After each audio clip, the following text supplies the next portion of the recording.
Hey internet, I'm Jace, and this is my room. Today we're going to be talking about representation, but before we get into that, I need to show you guys something. If it's an asshole, I'm inside it. If I see dick, I gotta ride it. Yeah, that was pretty egregious, wasn't it? See, that was a clip from the trailer of a movie called Music. This movie came out in 2021. The trailer was so bad for it that I felt compelled to write a script about it and representation as a whole. I wrote that script when I was 16 years old in 2021. I am now 19 and it's 2024. So I don't care, he's old. Oh, hooray, I'm finally getting around to it. Yay. I'm actually really hurt because I had to watch that fucking trailer again, and it sucked, man. It was so horrible. You know, the first thing that I noticed is that this movie was about a girl with autism, but it's just like she wasn't really behaving how people with autism behave. Now, I haven't been around every person with autism, but I do know there's not like a large portion of people who behave this way. There are some people who are further along the spectrum, and there are some people who are lower along the spectrum. I personally have a few friends who are autistic, and like none of them act this way. Doesn't mean this behavior isn't real though. I don't know, but one of the things that struck me about this was going into the comment section, I heard from pretty much everybody that the girl who was playing in this movie was not at all autistic. As a neurodivergent person, I don't think that's cool, bro. I'm sorry. You know, I don't think that's cool. Matter of fact, you don't even have to be neurodivergent to not think that that's cool. I just think it's pretty weird, man. You couldn't get somebody who was like autistic to play the autistic I'm just saying, maybe I'm asking for too much. But the girl in the trailer was mumbling, stumbling around, throwing stuff, grunting, and you know, that's very rude and insensitive to me, and I don't even have autism. And you know, again, go into the comment section, and even the autistic people do not like this movie. You know, I feel like I could have worded that better. Even neurodivergent people don't like the movie. That's a better way to word that. Yeah, I just advise you to not watch this movie. I know it came out 3 years ago, but if you're just like, you know, you came across the video and you're like, damn, I should probably go watch Music.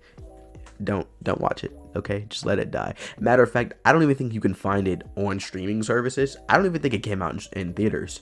I guess she like uploaded this shit straight to YouTube or something. Maybe Tubi. Did Tubi exist in 2021? I don't know, okay? You see, when people ask for representation, they want to be respected and represented appropriately. You don't make a video or movie that literally makes fun of a community. Music is just one of the many examples of representation gone wrong. And I have a couple of reasons why representation goes wrong. For one, the group of people they are trying to represent are being shown by a stereotype.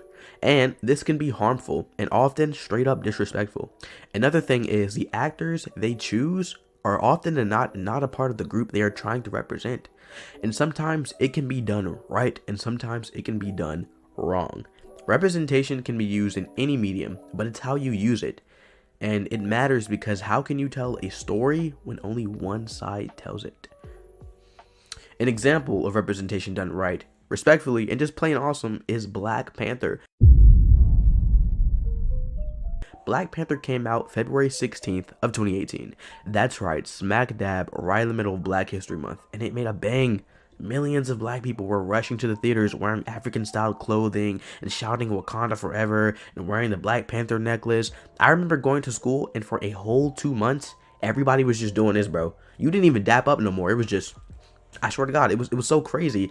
It honestly was a very heartwarming thing to just have that allegiance between people, right? You know, when you go to school, there are cliques and there's the cool kids and the lame kids and all this. Bro, you go to school, hey, what's good? You know, that felt cool to me. You know, it felt empowering, you know, and it felt good to be represented and to be shown in a positive light and in a positive manner. The main character, T'Challa, was a strong and wise young man willing to step up and surpass his father's legacy as not only the Black Panther, but as a king. Shuri was strong, smart, and funny.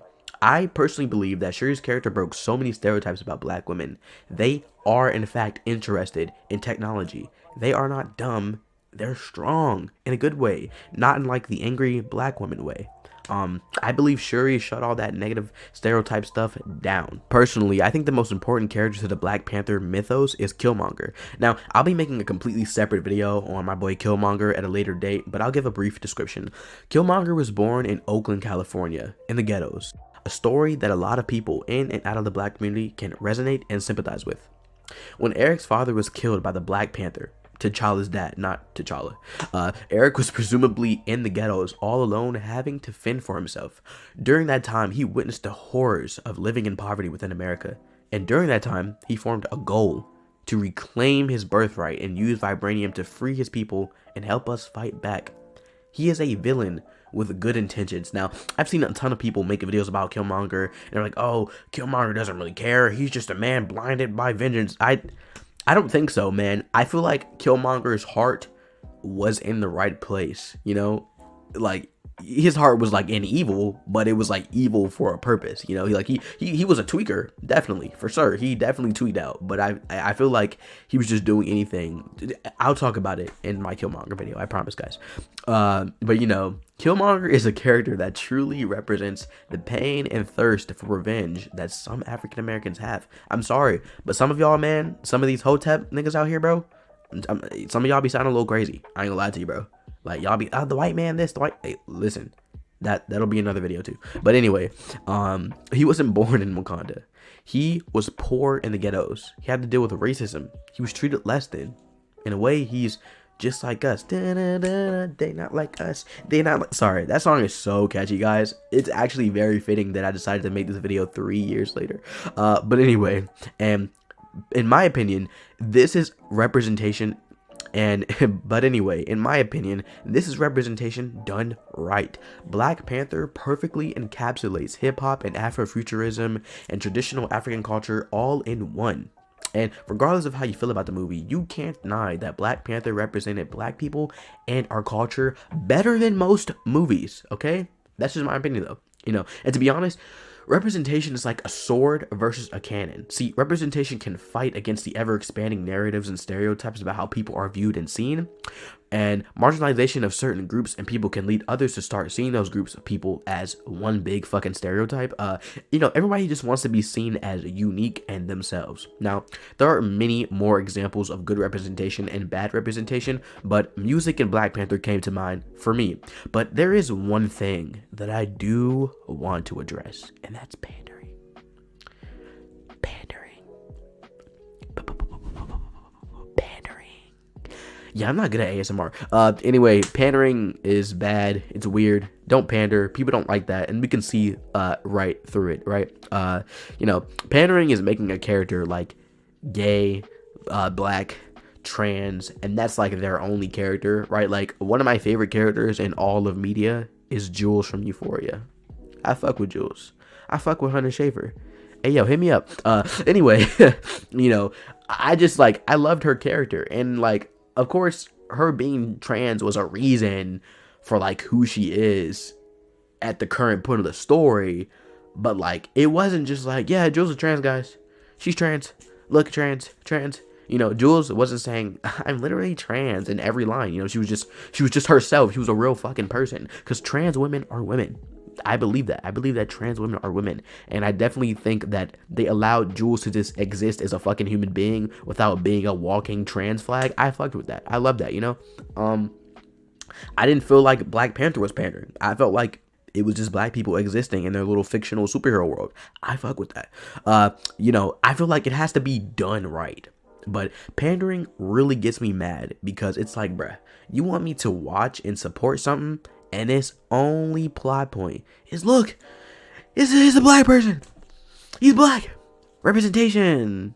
But no, it's not a yay hooray moment. It's a huge bruh moment, honestly. Okay, you can really see that I wrote this in 2021. Some of the language I'm using is very dated and I'm having to ad-lib, but anyway, that's besides the point. I feel like if you're gonna make characters that represent people, do it right. No stereotypes and character traits that literally define the character. But yeah, tell me how you feel in the comment section below. If you want to interact with me outside of the YouTube meta space, I have an Instagram, I have a Discord server, I have a TikTok page. I'm gonna be making a Twitch soon. So yeah, man, it's only up from here. Again, I'm Jace. Thank you for visiting me in my room. Goodbye, internet.